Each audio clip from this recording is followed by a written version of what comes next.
particular topic that you're dying to learn more about, please fill out this form and send it to us, and we'll follow up on it.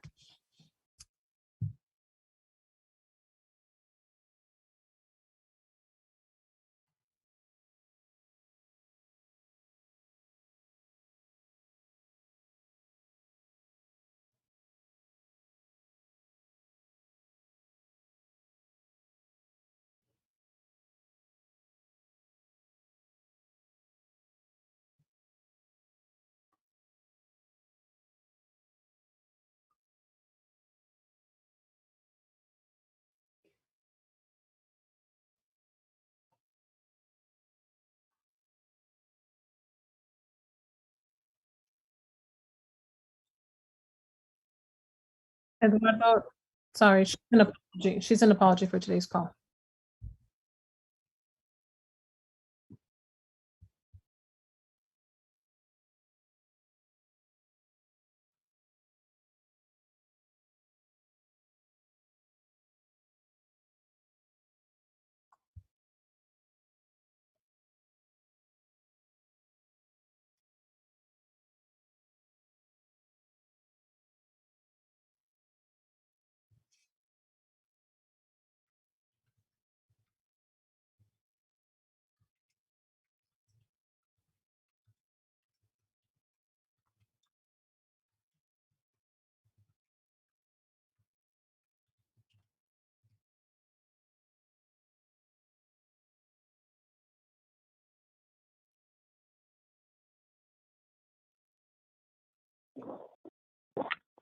Eduardo? Yeah. Hi, this is Heidi. Yeah, I've already put it into the chat. So please, everyone, I know a few of you already have some thoughts about additional budget requests, but you have just a couple of weeks to get that to your RALO before they send it to the ALAC Finance and Budget Subcommittee. Thank you.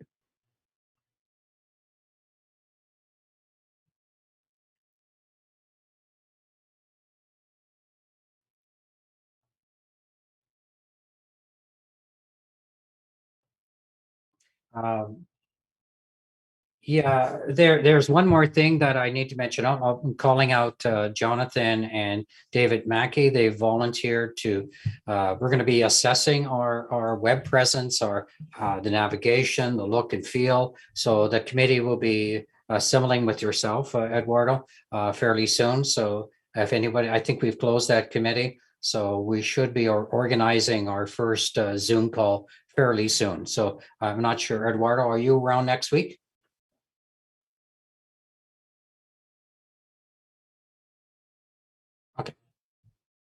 Okay. I'll send out a doodle to all four of us. So the idea being is we want to look at the navigation. We want to see if we're getting the message out. It's one of our primary tools to talk about NARALO. So that'll be a topic, and first meeting is going to be the scope of our project, and then move forward with recommendations. So that we'll report on that in possibly January, latest in February.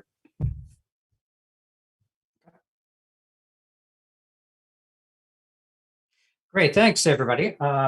It was interesting. I mentioned to Eduardo, and this is the thing about Eduardo, he's very clever. I said, you know what? I think we should learn a little bit about transfer policy. He says, you're right. He says, we need to understand the relevance of transfer policy to the end users. I said, you're right.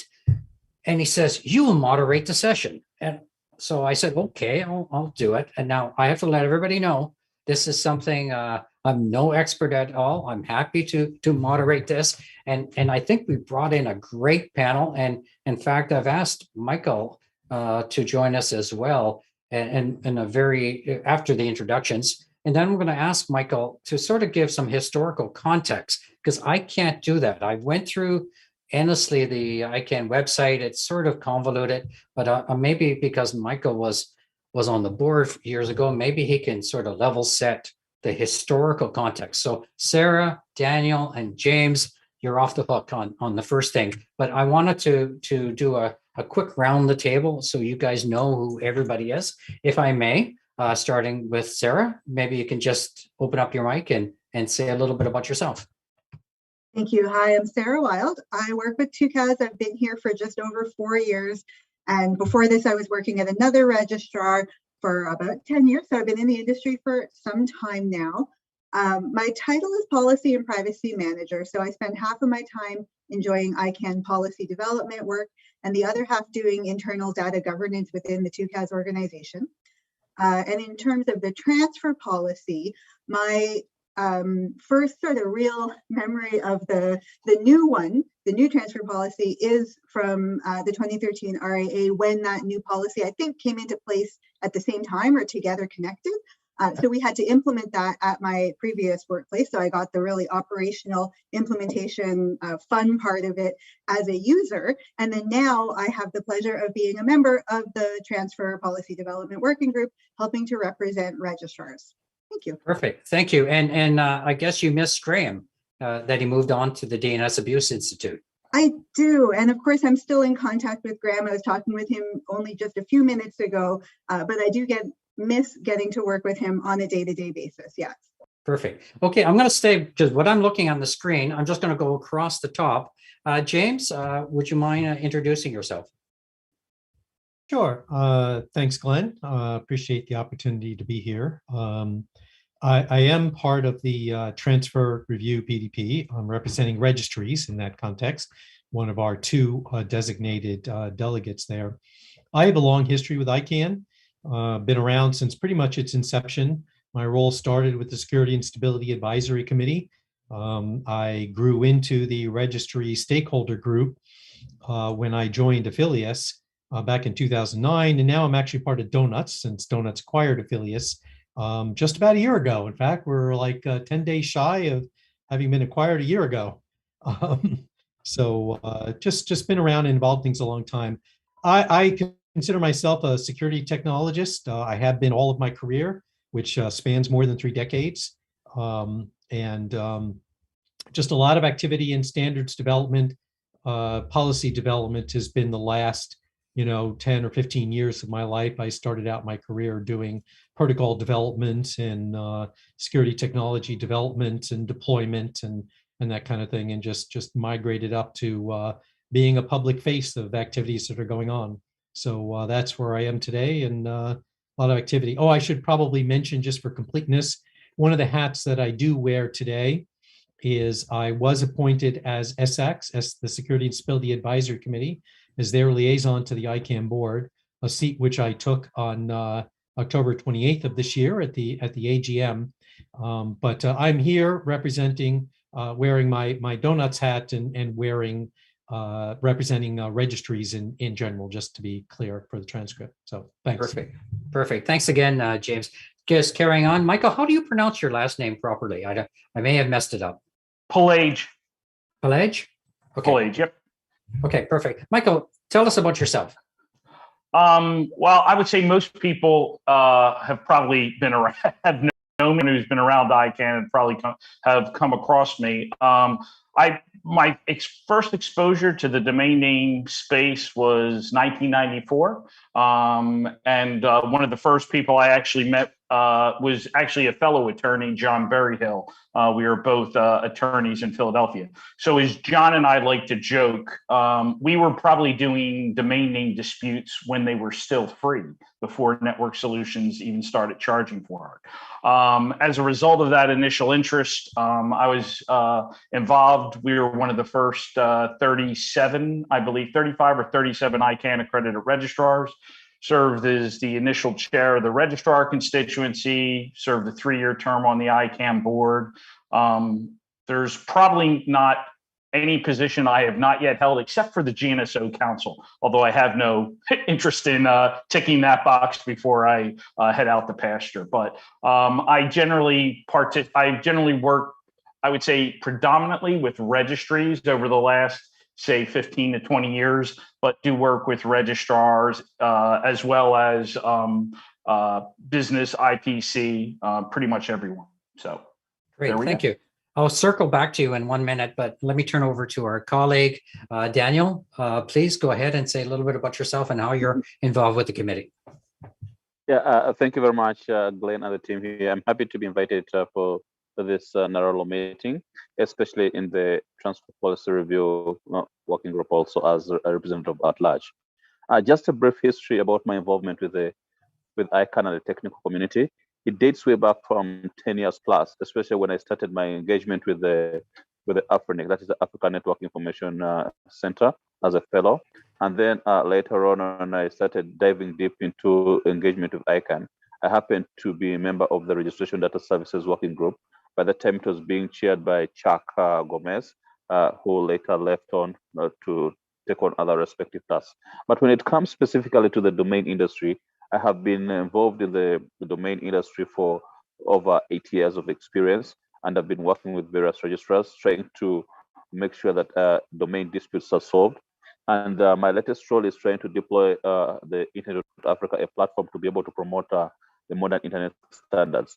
And if you look at modern internet standards, DNSSEC comes in strongly. And if you look at the domain industry, it also comes in, because if you were to check the validity of the domain, whether it is following these standards, a lot of things happen. And with reference to the end user experiences, there are quite a number of challenges that come in. And some of these challenges are being discussed in the TPR.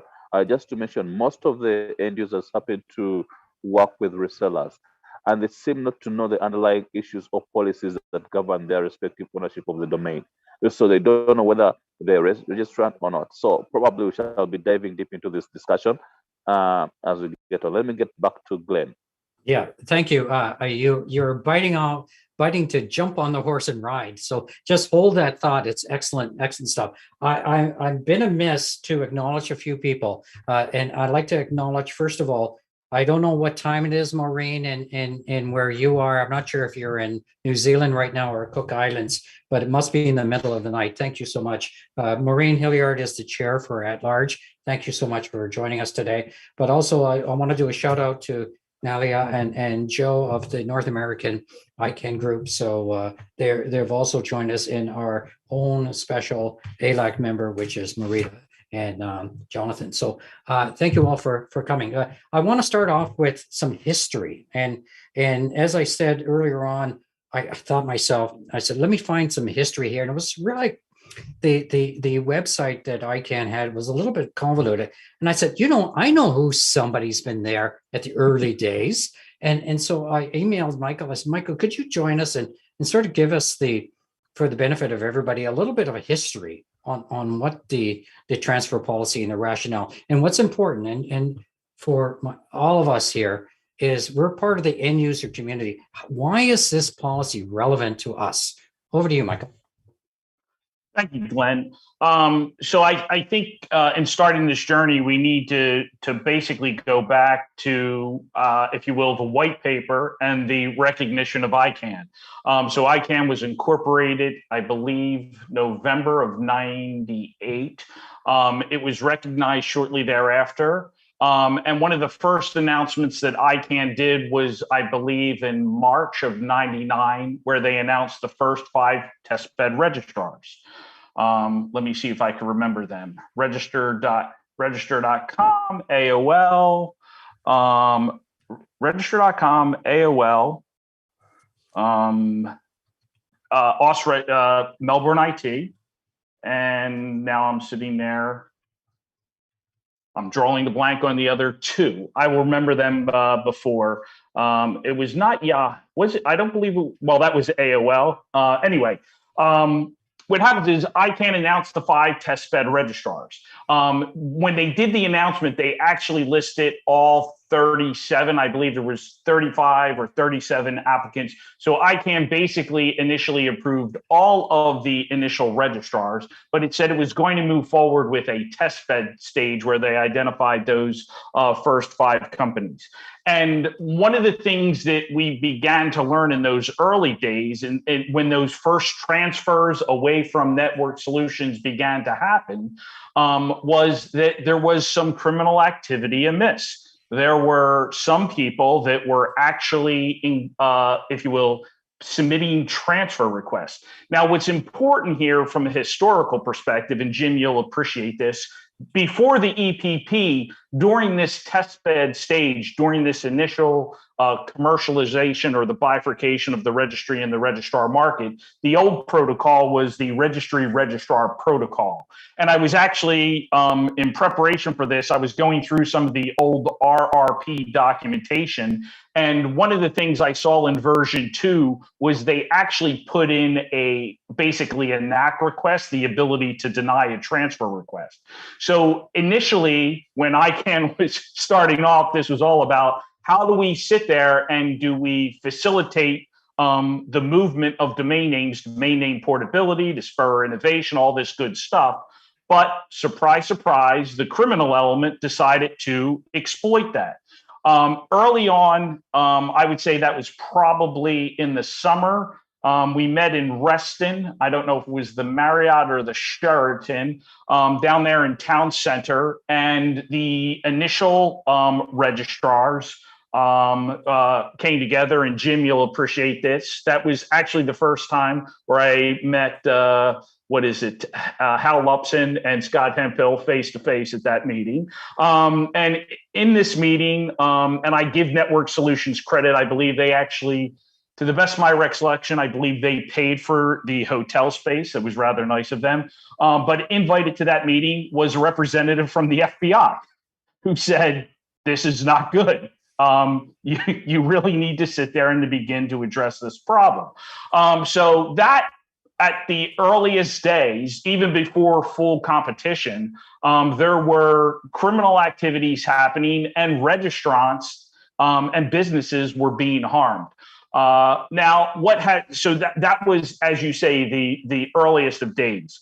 And what has happened after that was these were some of the internal processes that were put in place.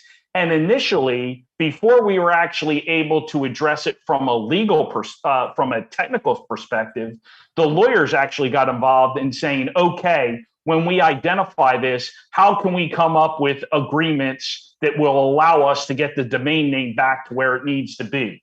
So this was an example of the lawyers actually trying to move quicker while the technologists tried to come up with standards. Now, if you move forward, EPP, when the EPP protocol was first rolled out, and that would have been the first two registries that rolled out, and I just saw Jeff, that would have been Affilius and New Star, or New Level. When .info and .biz were launched, these were two registries that first implemented EPP, the EPDP. I'm sorry, I'm mixing the EPP protocol. And Sarah, I know you're smiling there that I'm mixing up my acronyms there. But what was very interesting was that there were mechanisms in place to provide for the auth code. But one of the things that we saw, and Glenn, this goes to a lack of knowledge, not only from a registrant, but also from a technology standpoint. One of the things that we saw at Affilius early on was certain registrars were literally using the same EPP, the EPP auth code for their entire portfolio of all domain names under their sponsorship, thus not providing a high degree of security. And Jim, I think you could talk about this. SAC 007 was one of the first SAC documents that actually identified some early problems and potential best practices. So I guess I'll stop there. I don't want to. I think that's a good stopping point for myself from a historical perspective. I'm going to give James has been around a long time on this, or Sarah and Daniel. Did you guys want to make a comment on what Michael has said at all? Just before I turn to the next question. Anybody want to Daniel, respond? can I say something? Yeah, go ahead, Daniel. That's a great introduction, but I'd like probably if you could also speak about the issue whereby because of the 60-day transfer lock, because also that has been one of the issues that has been of contentious discussion, whether those days were adequate enough. And since now our technology has transformed and the rate at which the lock is enforced could be minimized or increased, because various debates have been going on both within at large and also I think the NCUC about whether these days where the 60-day lock is adequate. Probably it would be good also to give a brief history of the 60-day lock, because that will also help to get our discussion. Yeah. Sure. So the 60-day lock, interestingly enough, and Jeff Newman and I had some discussions about this. So Jeff, I'm sure you will. I'm trying to follow in the chat while speaking as well. I'm sure Jeff will speak to this. So the original 60-day lock, ironically, was not intended to benefit the end user. That initial 60-day lock was primarily implemented to benefit the registrars. And specifically, it was register.com. So what happened was, going back to my story of bad things happening, the criminals exploiting this new market, not only were they in the process of trying to misappropriate someone else's name, they were also in the process of using stolen credit cards to test out, right? It was a small dollar transaction. Can I register a domain name, test it, and then move on to bigger and more purchases? So one of the problems that happened was the initial framework, and during that time, during the testbed period, domain names actually cost $9, not $6. But what happened was registrars were basically being hit with these chargebacks, because back then they didn't have the APIs to verify. So chargebacks were generally coming a month or two later. So what happened was the registrars, specifically register.com, advocated that they wanted to be able to lock a domain name for the purposes of ensuring that they got paid. Basically, how can we get outside the credit card chargeback window?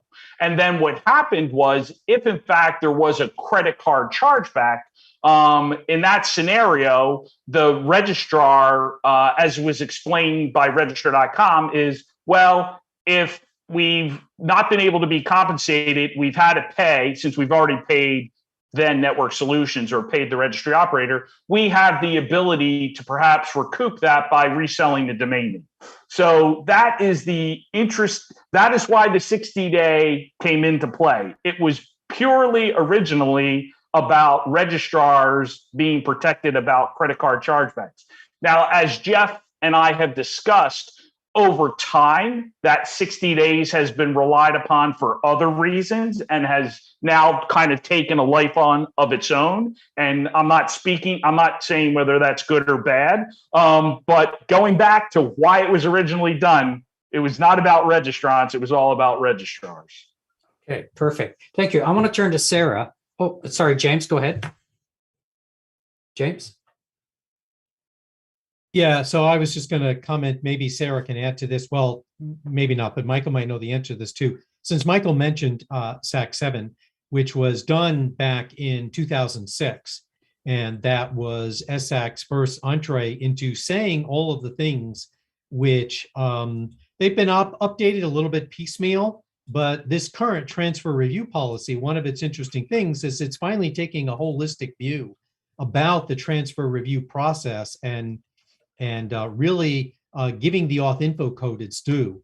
It was in that 2006 and SAC 7 that we first called out the fact that the auth info code is used to authorize transfers. And in fact, as Michael said, there were all of these problems in the way that they were used. So it had adopted a usage which was inconsistent with the characteristics of its implementation. And the transfer review policy is now addressing this particular fact and getting to this issue. And so with that, I'll leave that. I don't know if anyone knows. The question that I had was, I've never actually clearly identified whether the FOAs came about before or after 2006. I don't know when those appeared. And if anybody knows, that would be a good thing to get track of. Okay, Sarah. Jeff Newman says before. Yeah, and so does Sarah. Yeah. So does Sarah. Okay, Sarah, did you want to respond to what James was asking, or can I go on to the next thing? Well, I had a couple of things to add. Thank you very much, Glenn. Thank you. Thank you. Go and ahead. but what I had to say wasn't super related to what Jim said, it kind of went back to what Daniel was saying, and just a couple other thoughts that I'll share real quick. So the 60-day lock is an open topic of discussion in the working group right now. And we ran a survey in the registrar stakeholder group. My coworker, Owen Smigelski from Namecheap, put that survey together, asking registrars whether that lock should now be mandatory or optional, and how long it should last for. And what was interesting to me was that the feedback that we got was just all over the place. There didn't seem to be any patterns, just that there was a lot of people had a lot of different opinions. So I'm still really uncertain what I think about that one, because we're not seeing an issue with chargebacks now. I guess the lock worked, but then does that mean, do we need to keep it? Or if we get rid of the lock, will we see an increase in chargebacks again? I'm really not sure. And the other thing I wanted to mention is just to bring a little bit of focus onto another major change that came with the 2016 changes to the policy, which is that brought in the change of registrant process. So until then, the transfer policy was always relating to domains moving from one registrar to another. And since then, we also have a process to follow when the ownership of a domain name is changing, an ownership transfer. And so that's something that we haven't yet tackled in the working group. That is for a later phase, but it's definitely an important difference in the two, in the original to the updated transfer policy. So it's something else to keep in mind. Thank you. Great, Sarah. I believe Jeff wants to jump in either to embellish what you were saying or additional information. Welcome, Jeff. Go ahead. Hey, thanks, Glenn. Yeah, just on some more historical information. So at the time, the first transfer PDP, I was actually a participant in that.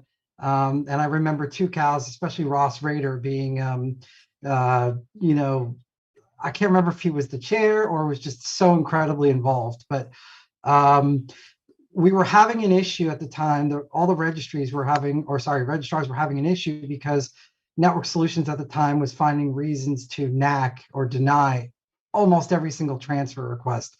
And they were the ones that were hurt the most by the transfer policy because they had 100% of the market. And as Michael said, you know, they introduced 5 new test beds. And so fairly quickly, Network Solutions went from 100% to less than 50%. And so they were trying to keep a stronghold on their customers.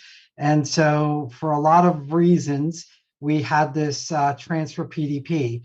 Now, when I was participating in it, as Michael said, all the quote new registries at the time were using EPP, the Extensible Provisional Protocol, which called for the creation of auth codes, which was not in the original RRP that was still being used at the time by VeriSign for COM, NET, and I think when it started, it was for .org. I mean, they used it for .org as well, but I think the PDP was overlapping with the .org transition. So some of us that ran EPP registries were pushing for just relying on the auth code without FOIAs, simply because that didn't, in our minds, add any benefit, right? Because the auth code, once the problems that Michael and the SAC worked out, right, that you shouldn't use an auth code for every single registration, they should be unique, it should be a secret. Once that was all worked out, there was no reason to get to have an auth code and a form of authorization. But for a number of reasons, won't go into, mostly political, the community wanted the same process, whether it was a .com on the RRP thin registry, or whether it was biz and info on the EPP, which had auth code. So they wanted one process, and that one process that joined it all was the FOIA. So now that's, you know, an issue now, right, still, of whether FOIA should be requested and whether it really adds value. But that was important to note that initially that was requested by some of the EPP registries, but turned down. And then I think Sarah's got an excellent point, which is that you know, the issue of a registrant transfer wasn't dealt with at all until 2016. But what we saw there were some registrars that were locking domains within or for 60 days after a contact change was made, which made it impossible to change a contact and then transfer the name, right? Because if you change the contact to a new owner, you have to wait 60 days just to transfer it. And if you, so those are some of the issues you're still grappling with, but that's just some more historical context. Thanks. Great, thank you. And for the benefit of everyone, Jeff, you're just not stopping in here because you have nothing else to do today. But give us a little bit of background on yourself so that the audience can appreciate your contribution to Icann. Sure. Well, I am a unaffiliated member of the ALAC, so I'm here in that capacity, really. No, I've been in the Icann community for, well, as Michael knows, since pretty much before there was an Icann, and been in a number of different capacities, including, sorry, Jonathan, you're right, the at-large. I am terrible with the use of terms, I'm still learning. But yeah, I've been served in a number of capacities. Initially in 1997, 98, I was an IP attorney, and so I was one of the first members of the IPC. Then joined a registry in 2000, joined New Star, did that for 15 years, and then joined a registrar for the next 5 years, and then went out on my own as a consultant now for the past year. So that's my, and many of you know me because I'm heavily involved in the new GTLD process and was the former co-chair with Cheryl Langdon-Orr for the sub-pro PDP that just ended earlier this year. And currently, I guess, the ODP liaison for sub-pro. Okay, great. Thank you. And if you saw the chat, I'm going to hit you up as a speaker in 2022. So please fill out the form. So now that we got you on this call, we're not going to let you run away. Okay, so I want to turn to James. James, you have a chance. Do you want to talk about the new policy or the new policy changes? Now we have a level set in terms of where we are historically. Do you want to move us forward on where, what can we expect? And what's really important and is how this policy affects the end users. Go ahead. So let me make 2 points, and I'll speak with maybe I'll put on a slightly different hat for my second point. But from the point of view of registries and our role in this transfer review policy, we view this transfer process in general really as primarily an issue for registrars to deal with and to address. So in that role, we're trying to have a very light hand in what happens and what goes on there. Because from our point of view, our job is to facilitate and support the registrars. We already have a role, which is that a gaining registrar, submits what is previously being called an auth info code. We're going to change its name as part of all this and call it a transfer authorization code. So we're going to give it a name that represents its role and call it a TAC. And that's useful. Registrars will be able to work on giving it all the proper set of requirements that it ought to have and give it the attention it ought to have. But, the gaining registrar submits a TAC to us, and we just look to see if the TAC that they submitted matches the one that we have. And if it does, then, we interact with the registrar of record to make sure that they don't reject the transfer. And as long as they don't reject it, or the NAC, as Michael referred to it, historically, that's the way the protocol has worked up to this point. They have an opportunity to say no, then we effect the transfer. So the registries will then change the internal master database to be in agreement with that. And then the new registrar can make whatever updates and do what they want with it on behalf of a registrant. So that's one set of things. And, we're trying to leave that role, to keep that minimal role in this process. We just want to be supportive of that and let the registrars do what they need to do. It's interesting that the second point that I'll make is along the way, and very supportive of the fact that the registrars are absorbing a desire to want to enhance the security, if you will, the overall emphasis on protecting the registrant as part of this transfer process. And that opens up an opportunity to get into a lot of potential changes that provide benefits to a registrant. I will only speak about the things that affect the registry. I'll leave the rest to Sarah to represent.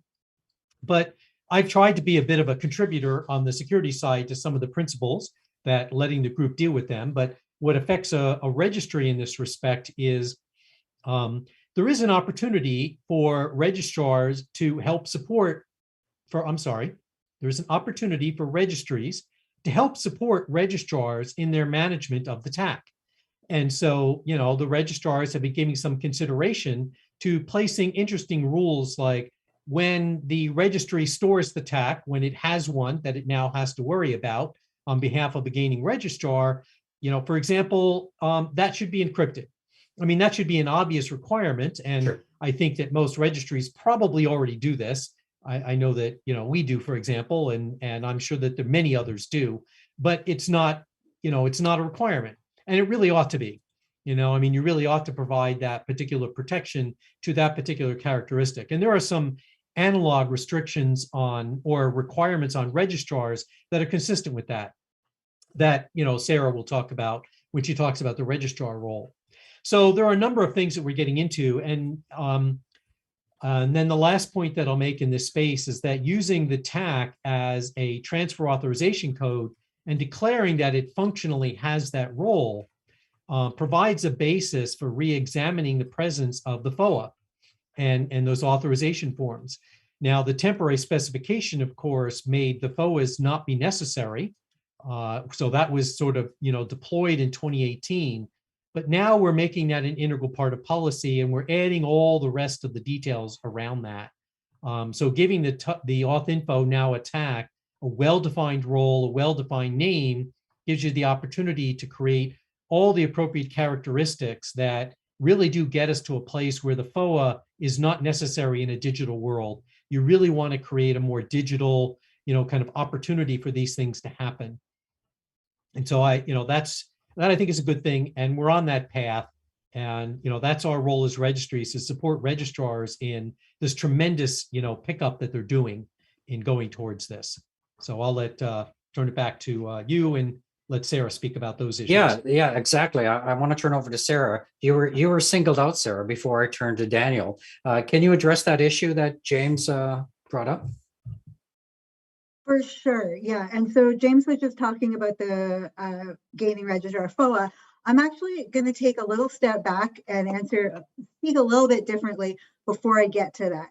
So when we're focusing in this new PDP working group, we're focusing on reviewing every aspect of the transfer process, as has already been said, to make sure that we keep what makes sense, keep what is helpful, and get rid of what's not working. So I really do believe that this can only benefit the end user, right? Because they're going to end up with a process that both helps keep their domain name safe where they want it to be, while it also lets them move that domain name where they want it to go as easily as possible.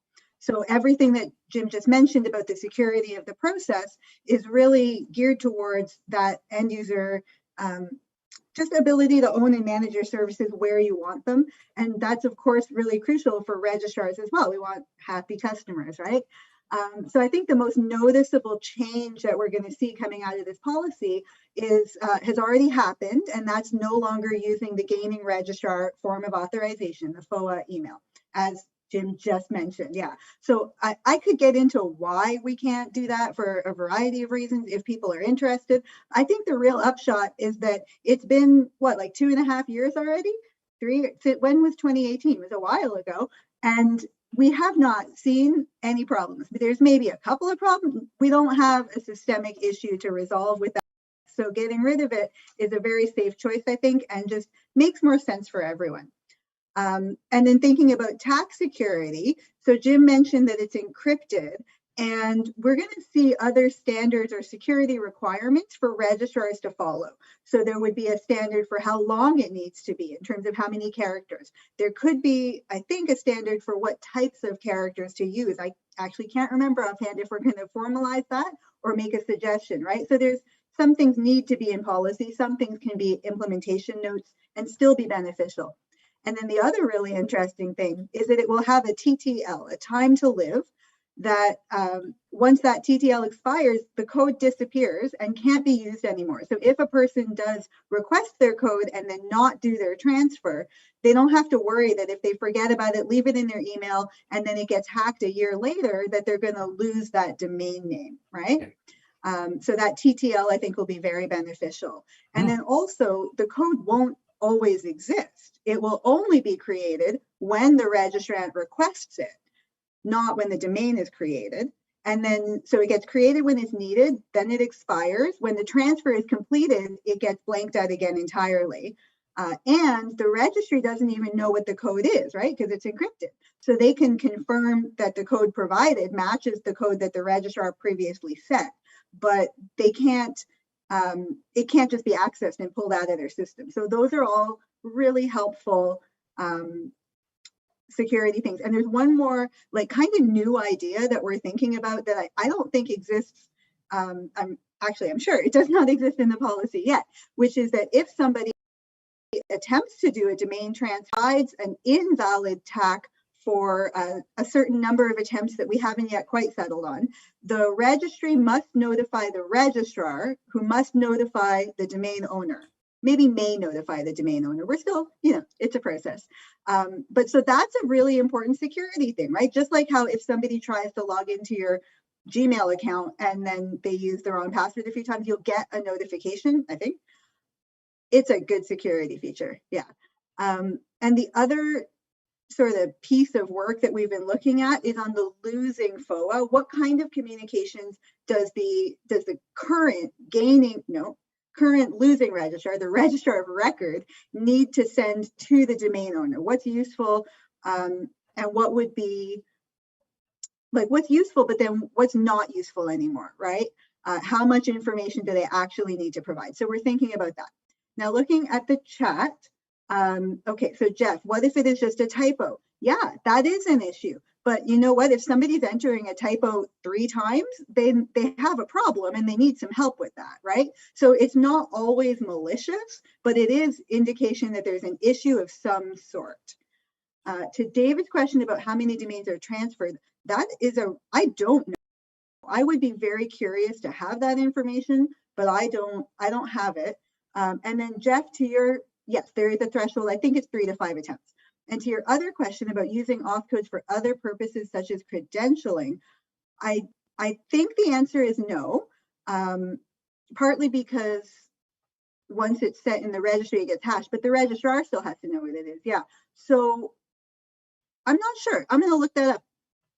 Okay, well, there's so much you said in that short amount of time. I'm learning so much about transfer policy. More wanted to know, but no, this is fantastic. Thank you all. Let's move back to Daniel, and I want to make sure. I think James, you're leaving at the top of the hour, right? Okay, I want to make sure we circle back to you. I want to make sure your thoughts are captured, that we don't lose you in the mix, because you're going to be gone in 10 minutes. Okay, Daniel, please go ahead. Yeah, thank you very much, Glenn. Absolutely, Sarah has spoken a lot about security. And just one of the things that we looked at in the TPR, the transfer policy, is when it comes to notifications, in case an unauthorized transfer is taking place, how does the registrant or the registrant name holder be notified? So there's a series of notifications that back and forth in every respective process that the domain is going to be transferred. And before even you get into the TAC, there is the issue of the domain lock. Before a domain can be transferred, the domain lock has to be disabled. Then after that, you have to provide the TAC, and then after that, the registry has to check with the other respective registry whether the TAC is able to, whether the equivalent or the match. Then after that, a transfer can take place. But then within all that respective process, the registration name holder can decide to say, no, I would not want to transfer my domain, and then the domain transfer can be halted. So when it comes to the end user experience, the TPR is making sure, the policy working group is making sure that the domains, the domain transfer are successfully transferred in a legitimate way, and also issues of domain hijacking can be solved within the new respective requirement. So the new recommendations are taking care of the end user perspective, but then also the registrar has a big role to play in this. Yeah, back to you, Glenn. Thank you. Great, thank you. I mentioned in the chat to Marita and Jonathan, because they're the ALAC representatives for NARALO, is there anything either of you want to comment on with regards to ALAC's position regarding this current policy? Go ahead, Jonathan. Sure, I can. Again, I feel like this is a topic where we're trying to approach this almost intentionally from a position of ignorance, if that makes sense, right? As end users, we're trying to think about just what is the end user experience with this, more so than what the intricacies are behind the scenes. And so to that end, I think that there are some within the at-large community that are that would really like to see a more affirmative action on the part of the losing registrar, so that the losing registrant, even if it might be the same person, but the losing registrant at the losing registrar to actually get confirmation of that. And I realize that the auth code is meant to play that role. And I guess the scenario in which it's a concern is if there's some sort of a breach on the end of that account or something like that. And so it's such a valuable asset to people. I think that there's definitely a feeling that having some kind of a check and balance there that I have to click something to approve it would be useful.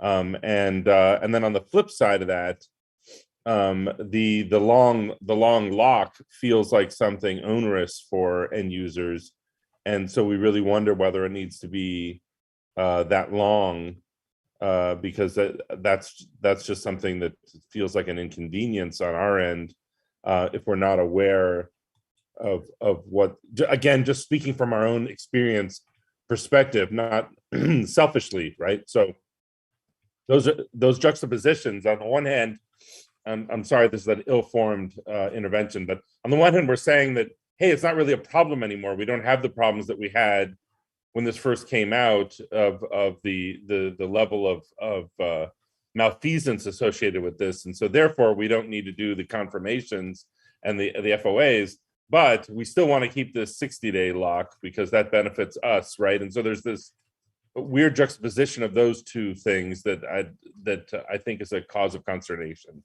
among the at-large community and certainly among NARALO. I hope that was clear enough to address. Perfect. Thank you so much. I believe Sarah's going to respond. Sarah, go ahead. Thank you. Yes, I do have a couple thoughts on that. So this question about the TAC itself is valuable, but if there's an account breach, what happens, right? So this is something that we have been thinking about, especially along the lines of what happens if somebody else accesses my account at the registrar and gets the TAC and then transfers my domain away? How am I going to know what happened? So we're working out a requirement for a separate notification, and we're just trying to figure out how to make it the most efficient and effective. But a notification that would be sent to say somebody has requested the TAC and it was sent to the domain owner. So if it's being sent by email and that notification is by email, then maybe I'm going to get 2 emails. Maybe that's not helpful. But if it's requested in the account control panel, then a separate email could be a very useful notification, right? We're definitely thinking about how to balance security and preventing chargebacks against functionality and the ability of the user to select what their provider is. So something else that is on our plan, but we haven't addressed at all, is a question of a fast undo option. Some kind of emergency, hey, this transfer was wrong, it shouldn't have happened, put my domain back where it came from. So that's a thing that I look forward to working out how we're going to accomplish that, because that's like a really new thing. Thank you. Great, thank you. Due to time, James will be leaving for a meeting, and it's a miss for me to not congratulate you going on to the Icann board. So good luck in the next 3 years. I'm sure Michael has lots of opinions on his life. Formerly, no, he has no opinion. Okay, James, I want to give you an opportunity because you won't have a chance at the end to sort of reflect on what you've heard so far and maybe some things that have been missing in the conversation that should have been mentioned, and then we'll launch back into it after you leave. So, James, the floor is yours. Yeah, thank you, Glenn, and thank you for the acknowledgement and congratulations. I want to first applaud this discussion that's going on here. I think that all the right questions are being asked about sort of issues surrounding this change and this opportunity for change. And as you're hearing, Sarah's been responding to most of the questions, but these are all things that have come up in the transfer policy too. I mean, in general, the commitment really is to protecting registrants. And speaking from a registry point of view, I want to commend registrars for really focusing on that part of the conversation in the discussions and in the transfer review PDP. There's a significant emphasis on how do we make it better for registrants and still keep all the protections that were put in place when the transfer review policy, I mean, as it's evolved over the years, it obviously has gotten some good principles in place. Can we make those principles implement better? And then while we're doing this review, can we add more that's even better for a registrant? So from an at-large community point of view, you're asking all the right questions, and all those discussions, I haven't heard any question that hasn't already been opened and discussed in the group. I'll add one other little bit that, again, registries are here, and part of our role in this process is supporting registrars in their goal of wanting to better protect registrants. I mean, we all want a better system overall. I mean, it's to all of our benefits to have something like that, obviously. And one of the interesting things is when Sarah was mentioning that a registry would have to do some new work, and one of those new things is keeping track of how many attempts there are to use a TAC, and then notifying a registrar of record of that stuff going on. Well, that's a new thing that has not been done before, and that's never been present before. But if we're gonna move towards better managing these kinds of things, you want that process to exist, which means a registry is going to have to proactively. We need a mechanism for reaching out to registrars to do the right thing. And then, as Sarah said, registrars, need a rule or a guideline. That's still a discussion as to what they do given that information with respect to the registrant. Another critical piece of this is, how do you offer a final notification to a registrant that the transfer was successful? That really doesn't exist in today's system. So there's no way for a registrar of record really to notify a registrant that something happened. All you really have today are timeouts. But one of the things that we're talking about is registry supporting the registrar of record, right? And again, as an additional enhancement to protect registrants, the registry will tell the registrar of record where the name went. That turns out to be another thing that the registrar of record doesn't know today. You really have no way of being aware of where a name went to. So if you want this immediate callback kind of process, well, you need some information to make all of that happen and to manage all of that. So that becomes, again, another piece that registries need to provide to registrars. You need to be able to tell the registrar of record where the name went so they could use that information in an appropriate way, in principle, as part of notifying a registrant, gee, it was completed, it actually happened. By the way, this is where it went. Let's make sure that the right thing happened. Again, if a TAC is lost along the way, getting from a registrant to a gaining registry, a gaining registrar, all of these things are protected and enhanced by doing those kinds of things. So I just want to acknowledge the good work that's going on in the review PDP with the registrars. Congratulate at large and asking all the right questions. And I think that's important, and we welcome all of that. So Daniel's been a good participant in all of that, and hopefully that interaction will continue, and we'll capture any questions that come up here that haven't been thought about. So thank you for the opportunity to be here. I apologize again for having to move on. I have a commitment here that I just can't get out of. So I'll pause for one more minute and listen to see if anything else comes up, but otherwise I'll just say my goodbyes now. Thanks, Perfect. Glenn, for the opportunity for No, last no, words. no, thank you so much. And I appreciate your time. And I think this is a really intelligent discussion. And it's so much more refreshing than having all kinds of slides where it, death by PowerPoint. But I think we're drilling down into the nuts and bolts. And I could see Michael's face, his brain was ticking when you were talking, and I know he's dying to say something. You can see the smile. I know he's going to say something. So go ahead, Michael. You're going to react on what something James said. No, I'm actually just. Jim and I generally, I would say, tend to be aligned a lot philosophically, independent of our many years of working together. As I said in the chat, I am just actually thinking of some of the discussions that Milton raised in the IGF panel about digital self-determination and digital sovereignty, and how, going back to, at large here, how do we really empower the user to have a voice and say in these important assets. So that's kind of where my brain was going, and some of the other stuff that was going on. So don't want to delay Jim from getting to his other meeting. Great. Thank you. Thanks, James. And thanks for joining us.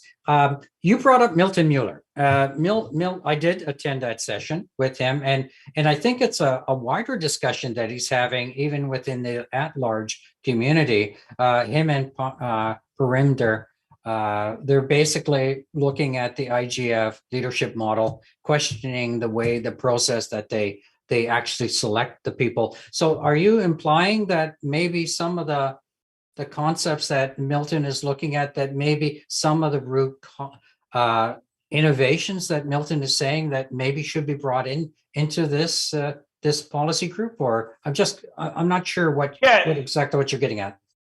So I think one of the things that I was particularly interested is in the issue of digital sovereignty versus digital self-determination.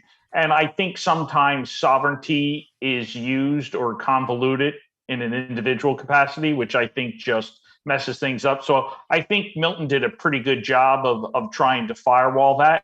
And I think it is important from a digital sovereignty perspective. There are certain rules that are going to be applied. So we, within a multi-stakeholder model here, could say, this is what we think the policy should be. But it is quite possible that a national government could impose certain laws that they think is important to protect. In the U.S., there are OFAC requirements. In Europe, you have the DSA and NIS that are working their way through. In China, you have real name verification.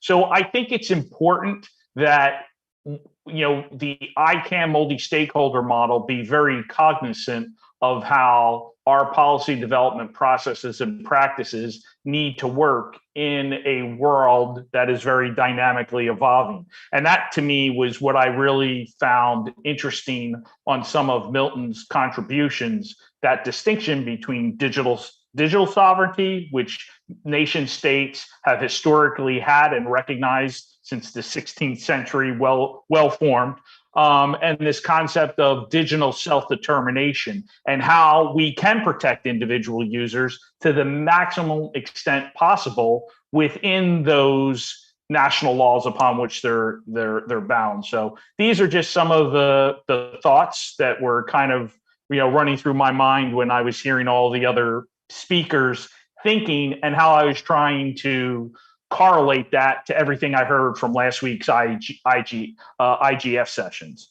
So Great. Hopefully that makes sense. Great, thank you. And I'll when I have a chance, I'll send to the list the links to Milton's session that was at the IGF. So well worth listening to. Excellent points. So let me turn back to the issue that we brought up a little earlier about the end user community, and our representative Daniel Steiner is not on the call, but Michael, Daniel, can you clarify some of the things that the at-large community is actually having an input into shaping this policy? Is there something that we've had? If we were not there, Daniel, would certain things be missing that we are contributing? I guess I want the at-large community here to realize what role we're playing in this policy process. Thank you very much, Glenn. One of the issues that we have been putting forward as at large is how does the 60-day lock affect the end user? That's one of the issues that we've been able to discuss. And also another issue is the security of the domain when it comes to the end user. Once the end user owns the domain, how are they going to make sure that their domain is protected? How can we make sure that an authorized transfer is not taking place, or maybe a domain hijacking is not taking place? And what is the role of the resellers in the transfer process? Because most of the end users, they do not buy their domains directly from the registry. They end up using third-party resellers, and then the third party, does it bring in does it contribute to a data breach or the security situation when it comes to the domain industry? So all these factors here all affect the end user when it comes to the domain ownership. And so one of the last discussions that came up was that when it comes to the registrar name holder, in case they need to make a transfer, then the registry must be able to provide the tag directly to the registrar name holder without necessarily getting through the reseller. So the reseller at this point is not aware of the tag in the process of the domain transfer. So those are some of the issues that affect the end users. Thank you. I welcome any questions regarding to that. Okay, great. Thank you, Daniel. I want to turn to the audience. We have 19 participants in the room, and I want to give an opportunity for those who have been quiet to jump in and ask the panel any questions. Is there any, and I believe Sarah's going to clarify something in 1 second. I just want to get people to formulate their thoughts and pose questions. Sarah, did you want to react? And I believe Eduardo will jump in right after you. Is there something you wanted to clarify there? Yeah, thanks, Glenn. This is Sarah. Just the membership numbers that you shared in the chat maybe was a copy pasting error. There are not 31 registrars working on this project. I can't imagine what policy would get 31 different registrars all working on it together. My goodness, that would be great. There are 10. There are 10 registrar representatives, up to 10. We don't usually get all 10 at the same meeting. Thank you. This is the source that I took it from. It was from the Icann site. So thank you for clarifying that. So that makes a big difference in perspective, because if it was 31, the at-large community would have a very small voice for sure. Let me turn over to Eduardo. Go ahead, Ed.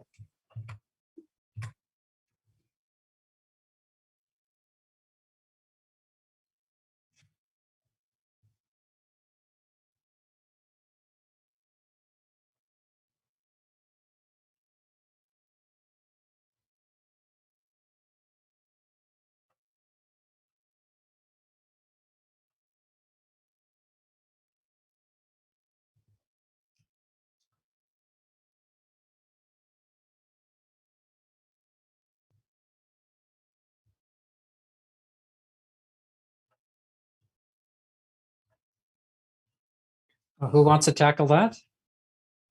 Okay, Sarah, go ahead. Thank you. I have a couple of thoughts on this. So, of course, the first thing I think is, if your mother doesn't own a domain name, then I really can't think how this would affect her, right? But no, that is wrong, because she uses the internet. And so it's very important that the people who use the website, even if they don't own it, can rely that it is where it's supposed to be, that the website owner, the domain owner, is actually able to manage their domain name in an appropriate manner, right? This is one of the cornerstones of how the internet works, is that domain owners have that control over their domain name. And so as a user of websites, you want to make sure that the system through which websites exist is working properly. So although it may not affect your mother directly in her use of the internet, I think overall, it's really important that we maintain this system. Thank you. Okay. Okay, that I think Jonathan has a comment on that. Go ahead, Jonathan. Yeah, Sarah pretty much said what I was going to say. I think that just to get more specific and less general in the answer, I think the implication for a typical end user is that the domain name might now point to a bad site, right? So it's sort of like an advanced form of phishing. Instead of coming up with a site name that's got a typo in it or something like that, which is the normal use, I would have the actual site, and the domain would come to my phishing site instead of the site that it was meant to go to. So I think that's probably the largest impact on a typical end user of this transfer policy, and why the at-large is sort of doubly concerned about it is that the implication of this is about the mistransfer, if you will, of domains. So that matters to end user registrants, but it also matters to end users generally. If suddenly an e-commerce site or something like that, somebody's Etsy site or something now points to the wrong place. So that would be the implication. Perfect. Thank you. Okay, I'm just looking for the next person to jump in and add a question or comment. Maureen, if you have something to say, please jump in. If not, I am okay. Look, Nalia, do you have anything from an Icann point of view? Any comments or questions for the panel? And I think that's Jonathan, is that an old hand or a new one? Oh, I think the hand is, go ahead. Yes, please. Hi, Glenn, sorry, I saw you called on me. I was away. I don't have any specific questions for the panel. I think this was a very enlightening discussion. I commend you guys for having really great informative calls every month. I found this really fascinating. So thank you so much. No questions. Just keep up the great sessions. Great, thank you. Thank you for the vote of confidence. I have to force Eduardo every month to have sessions like this. He wants to talk about bingo, or he wants to talk about the baseball. He wants to talk about the NFL game last night. But I said, no, we got to do our job. But it's tough, right, Eduardo?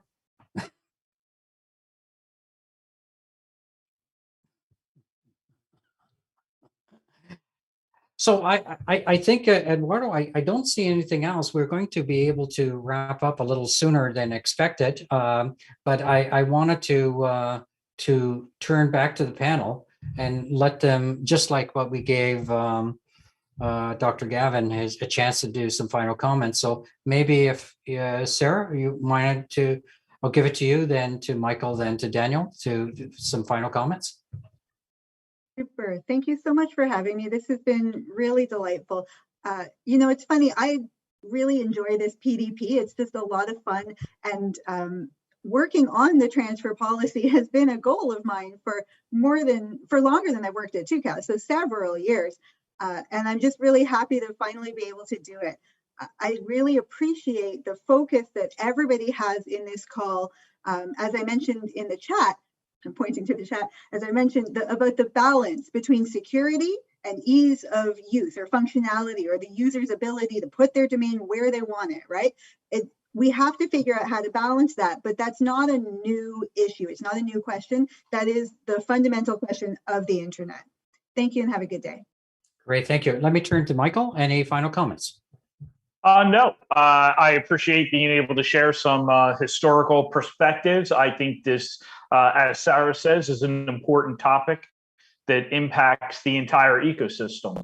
I think we need to get this right so that this process works to the benefit of the end user registrants, as well as registries, registrars, and resellers within the entire ecosystem. Great, thank you so much. And over to Daniel. Yeah, thank you very much, Glenn. And I'm very happy to be part of this NARALO call to present about the TPR. And one thing that I have experienced in the TPR is that we are touching every corner of the domain transfer, right from the end user to the registry. And we're looking critically at the issues of security in the transfer. And I'm very sure that the recommendations that we are making from the TPR are going to be impactful and create change in the way the domain are being transferred. And also the deliberations are quite really interesting and encouraging. Thank you. Great, thank you, Daniel. And I appreciate you taking the time today to join us. I know you have an important surgery tomorrow, so thank you. I hope this was a great diversion for you. So thank you again for so much for joining us today. So I'm going to turn it back, and I first of all, I'd like to thank everybody, including Jeff, who came in and gave some really good comments and chats, and hopefully he realizes we're going to be asking him to come in as a speaker in 22. But I'm going to turn it back over to Eduardo, and thank you very much. Over to you, Eduardo.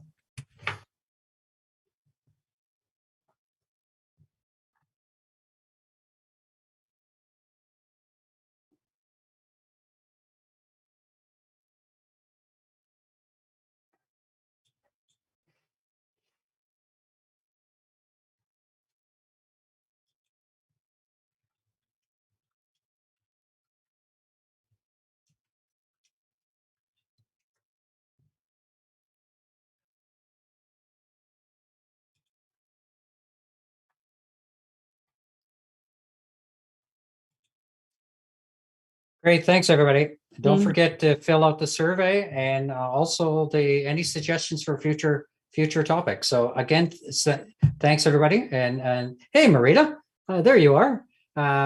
Great, and thanks all. Hey, Marita, we have you on the queue in January, so we're going to we got you nailed. Recording stopped. Thanks for the advance notice. We will let you know. We will let you know. Hey, for those Bill's on the call, don't forget.